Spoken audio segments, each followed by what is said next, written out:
Breaking news చూస్తున్నాం. తెలంగాణ ప్రభుత్వం కీలక నిర్ణయం తీసుకున్నట్లు తెలుస్తోంది. ఇకపైన తెలంగాణలో బెనిఫిట్ షోలు రద్దు చేయాలని నిర్ణయించినట్లుగా సమాచారం. ఇక ముందు బెనిఫిట్ షోలకు అనుమతి ఇవ్వకూడదనే ఆలోచనలో ప్రభుత్వం నిర్ణయం తీసుకోనున్నట్లు తెలుస్తోంది. త్వరలోనే తెలంగాణలో బెనిఫిట్ షోలకు స్వస్తి చెప్పే దిశగా నిర్ణయం తీసుకుంటామని మంత్రి కోమటిరెడ్డి వెంకటరెడ్డి తెలిపారు.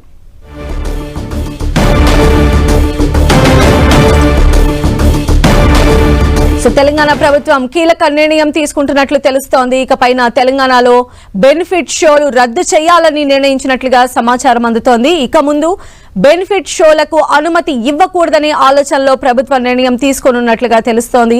త్వరలోనే తెలంగాణలో బెనిఫిట్ షోలకు స్వస్తి చెప్పే దిశగా నిర్ణయం తీసుకుంటామని మంత్రి కోమటిరెడ్డి వెంకటరెడ్డి తెలిపారు.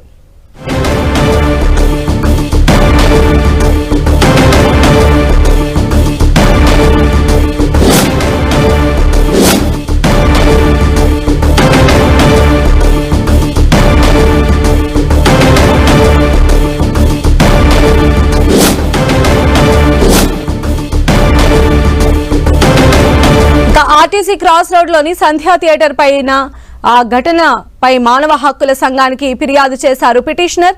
సిటీ పోలీస్ యాక్ట్ కింద ఎటువంటి అనుమతి లేకుండానే బెనిఫిట్ షోలు ఏర్పాటు చేశారని పిటిషనర్ మానవ హక్కుల సంఘానికి ఫిర్యాదు చేశారు. ముందు జాగ్రత్త చర్యలు తీసుకోకపోవడం వల్లే తొక్కిసలాటలో ఓ మహిళ చనిపోయిందని, ఈ ఘటనకు కారణమైన వారిపై చర్యలు తీసుకోవాలని పిటిషనర్ మానవ హక్కుల సంఘానికి ఇచ్చిన ఫిర్యాదులో పేర్కొన్నారు.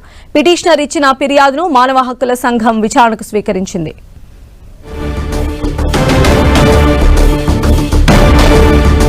బెనిఫిట్ షో క్యాన్సిల్ దిశగా తెలంగాణ సర్కార్ అడుగులు వేసే అవకాశం ఉన్నట్టుగా తెలుస్తోంది. ఇక మరోవైపు ఇదే ఘటనకు సంబంధించి ఎన్హెచ్ఆర్సీ కూడా ఫిర్యాదులు అందుతూ ఉన్నాయి. మరిన్ని అప్డేట్స్ కూడా తెలుసుకుందాం. మా ప్రతినిధి సునీల్ మనకు అందుబాటులో ఉన్నారు. సునీల్, పుష్ప 2 సినిమా రిలీజ్ రోజు జరిగినటువంటి సంఘటనకు సంబంధించి ఆర్టీసీ క్రాస్ రోడ్ సంధ్యా థియేటర్లో జరిగినటువంటి సంఘటనపై సమగ్ర దర్యాప్తు జరిపించే విధంగా చర్యలు తీసుకోవాలంటూ కూడా జాతీయ మానవ హక్కుల కమిషన్కి హైకోర్టు న్యాయవాది ఇమ్మినేని రామారావు పిటిషన్ దాఖలు చేశారు. ఈ పిటిషన్ని విచారణకు స్వీకరించింది ఎన్హెచ్ఆర్సీ. మరోవైపు ఆ పిటిషన్లో అనేక అంశాలు కూడా పొందుపరిచారు.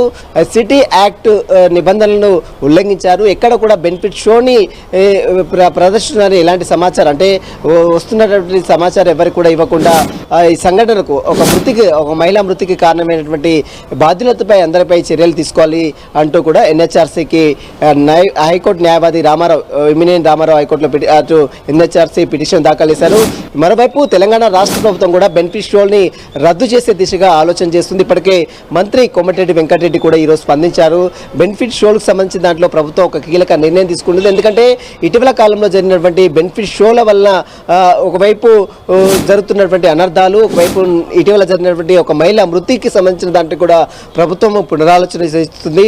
ఖచ్చితంగా బెనిఫిట్ షోలని రద్దు చేసే దిశగా ప్రభుత్వం ఆలోచన చేస్తున్నట్టు కూడా ఈరోజు మంత్రి కోమటిరెడ్డి వెంకటరెడ్డి స్పందించినటువంటి తీరు కూడా మనం చూస్తాం. మొత్తం మీద పుష్ప సినిమాపై ఇప్పటికే చిత్ర యూనిట్తో పాటు ఉన్నటువంటి హీరో అల్లు అర్జున్ పై కూడా చిక్కడపల్లి పోలీసులు కేసు కూడా నమోదు చేసుకుని జరిగింది. మరి కాసేపులోనే ఈ సంఘటనకు సంబంధించిన దానిపై కావచ్చు, మరోవైపు చిత్రం సంబంధించిన దానిపై కూడా హీరో అల్లు అర్జున్ కూడా మీడియా సమావేశం ఏర్పాటు చేసి అన్ని వివరాలు కూడా వెల్లడించే అవకాశం ఉంది. అయితే సునీల్, అంటే బెనిఫిట్ షోలు అనేవి జనరల్ గా తమ అభిమాన హీరో సినిమాని ముందుగా చూడాలని ఎవరైతే అభిమానులు ఉంటారో వాళ్ళందరూ కూడా చేస్తూ ఉంటారు, వాళ్ళ కోసం అనేది వేస్తూ ఉంటారు. బట్ ఈ రకమైనటువంటి ఘటనలు జరగటంతో దీన్ని ఆపేయాలనుకుంటున్నటువంటి డెసిషన్ కి తెలంగాణ గవర్నమెంట్ వచ్చింది. కాబట్టి అంటే చిత్ర పరిశ్రమ నుంచి ఆ డెసిషన్ పట్ల ఎలాంటి అభిప్రాయాలు వ్యక్తమయ్యే అవకాశం ఉండొచ్చు?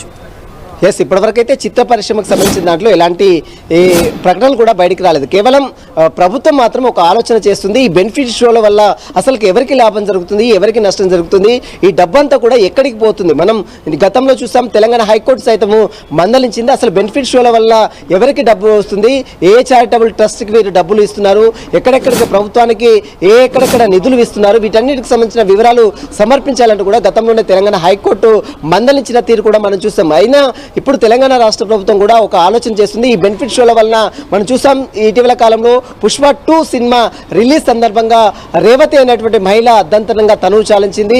ఆ మహిళ మృతికి ఎవరు కారణం వహిస్తారనేది కూడా పెద్ద ఎత్తున విద్యార్థి సంఘాలు, ప్రముఖ న్యాయవాదులు, నిన్న మనం చూస్తాం తెలంగాణ హైకోర్టు న్యాయవాదులు, తెలంగాణ కాంగ్రెస్ లీగల్ సెల్ న్యాయవాదులు కూడా చిక్కడపల్లి పోలీసులకు ఫిర్యాదు చేసిన తీరు కూడా మనం చూస్తాం. అదే తరాలో చాలా పెద్ద ఎత్తున నిరసనలు, ఆందోళనలు వ్యక్తం అవుతున్న నేపథ్యంలో ప్రభుత్వం కూడా ఒక ఆలోచన చేస్తుంది. ఖచ్చితంగా ఈ బెనిఫిట్ షోలు అసలు మధ్యరాత్రి సినిమా రిలీజ్ కావడానికి ఎందుకు ఈ బెనిఫిట్ షోలు అసలు నిర్వహించాలి, దీన్ని మొత్తం కూడా పూర్తిగా క్యాన్సిల్ చేస్తే ఎలాంటి పరిణామాలు చోటు చేసుకోవాలన్న ఆలోచన మాత్రము ప్రభుత్వం నిర్ణయం కూడా తీసుకునే అవకాశం ఉంది. ఈరోజు మంత్రి కోమటిరెడ్డి వెంకటరెడ్డి కూడా బెనిఫిట్ షోలను కూడా పూర్తిగా రద్దు చేసే దిశగా ప్రభుత్వం ఆలోచన చేస్తుంది. ముఖ్యమంత్రి రేవంత్ రెడ్డి దీనిపై ఒక ఆలోచన తీసుకుని ఒక నిర్ణయం కూడా తీసుకునే అవకాశం ఉందంటూ కూడా ఈరోజు మంత్రి కోమటిరెడ్డి మాట్లాడారు. మరోవైపు ప్రభుత్వం చేస్తున్నటువంటి ఆలోచనకు సంబంధించిన దాంట్లో బెనిఫిట్ షోలు రద్దు చేస్తే మరి చిత్ర పరిశ్రమ ఏ విధంగా స్పందిస్తుంది అనేది మాత్రం ఇప్పటివరకైతే ఎవరు కూడా స్పందించలేదు. ఈరోజు బెనిఫిట్ షోలకు సంబంధించిన దాంట్లో కావచ్చు, మరోవైపు సంఘటనకు సంబంధించిన వివరాలకు సంబంధించిన దాంట్లో కూడా హీరో అల్లు అర్జున్ మీడియా సమావేశం ఏర్పాటు చేసి మరి ఎలాంటి వివరాలు అందిస్తారు. ఎందుకంటే ఇప్పటికే మా చిత్ర యూనిట్ కావచ్చు, అల్లు అర్జున్ కుటుంబ సభ్యులు కూడా ఖచ్చితంగా బాధిత కుటుంబాన్ని ఖచ్చితంగా ఆదుకుంటాం, బాధితురాలు కుటుంబానికి అండగా ఉంటామని ప్రకటన చేసింది ఇప్పటికే చిత్ర యూనిట్, మైత్రి మూవీ మేకర్స్ కావచ్చు, మరోవైపు సినీ సభ్యులు కూడా. కానీ ఇప్పటివరకు అయితే ఆమెకి ఎలాంటి ఆర్థిక సాయం కూడా ప్రకటించలేదు. మరి ఈరోజు అల్లు అర్జున్ ప్రెస్ మీట్ లో ఏమైనా ఆర్థిక సాయం ప్రకటిస్తారనేది కూడా ఒక ఉత్కంఠ అయితే నెలకొందని చెప్పవచ్చు. సంధ్య, అయితే దీనికి సంబంధించి ఈ ఘటనకి ఏదైతే సంధ్యా థియేటర్ దగ్గర చోటు చేసుకున్న ఘటనకు సంబంధించి ఇప్పుడే మానవ హక్కుల సంఘానికి కూడా ఫిర్యాదు వచ్చింది. మానవ హక్కుల సంఘం దీని విచారణకు కూడా స్వీకరించింది. కాబట్టి ఎలా ఉండబోతుంది అంటారు? అంటే డెఫినెట్ గా కూడా ఇలాంటి బెనిఫిట్ షోలకు సంబంధించి నిజంగా కూడా ఒక కీలక డెసిషన్ అనేది బయటకు వచ్చే అవకాశాలు ఉండొచ్చా? ఎస్, ఖచ్చితంగా సిటీ పోలీస్ యాక్ట్ ప్రకారం ఏదైనా ఈవెంట్స్ కండక్ట్ చేసేటప్పుడు ఖచ్చితంగా పోలీసులకు సమాచారం ఇవ్వాలి. కానీ ఇక్కడ ఎలాంటి పోలీసులకు సమాచారం ఇవ్వకుండా బెనిఫిట్ షోలు నిర్వహించి వేలాది మంది అభిమానులు అక్కడికి రావడం వల్లనే ఇలాంటి సంఘటనలు జరిగాయి. ఒక మహిళ మృతికి కారణమైనటువంటి బాధ్యతలపై చర్యలు తీసుకోవాలంటూ కూడా హైకోర్టు న్యాయవాది రామారావు, ఇమ్మినేని రామారావు కూడా హైకోర్టు ఎన్హెచ్ఆర్సీకి ఫిర్యాదు చేశారు. ఆ ఫిర్యాదును కూడా నేషనల్ హ్యూమన్ రైట్స్ కమిషన్ కూడా స్వీకరించింది. కాబట్టి ఖచ్చితంగా వారందరికీ నోటీసులు ఇచ్చి వారి వివరణ కోరిన తర్వాత మరి వారిపై ఎలాంటి చర్యలు తీసుకుంటారనేది కూడా చాలా ఆసక్తి అయితే నెలకొందని చెప్పవచ్చు. మొత్తం మీద ఈ సంఘటనపై ఇప్పటికే జాతీయ మానవ హక్కుల కమిషన్కి, మరోవైపు హైకోర్టులు సైతము పిటిషన్ దాఖలు చేస్తామని నిన్న కొంతమంది న్యాయవాదులు చిక్కడపల్లి పోలీసులకు ఫిర్యాదు చేశారు. మొత్తం మీద దీనిపై ఒక వివాదం అయితే కొనసాగుతుంది. మరి చిత్ర యూనిట్ ఈ వివాదాన్ని సద్దుమణిగా చేస్తుందా? ఈ రోజు బాధిత కుటుంబం, చనిపోయినటువంటి బాధిత కుటుంబాన్ని ఏ విధంగా ఆదుకుంటుంది, ఏ విధంగా ఆర్థిక సాయం చేస్తుంది? ఈ రోజు ఒక ప్రకటన అయితే విడుదల చేసే అవకాశం అయితే ఖచ్చితంగా కనబడుతుంది. మధ్యాహ్నం 3 గంటలకు అల్లు అర్జున్ ఒక మీడియా సమావేశం ఏర్పాటు చేస్తున్నారు.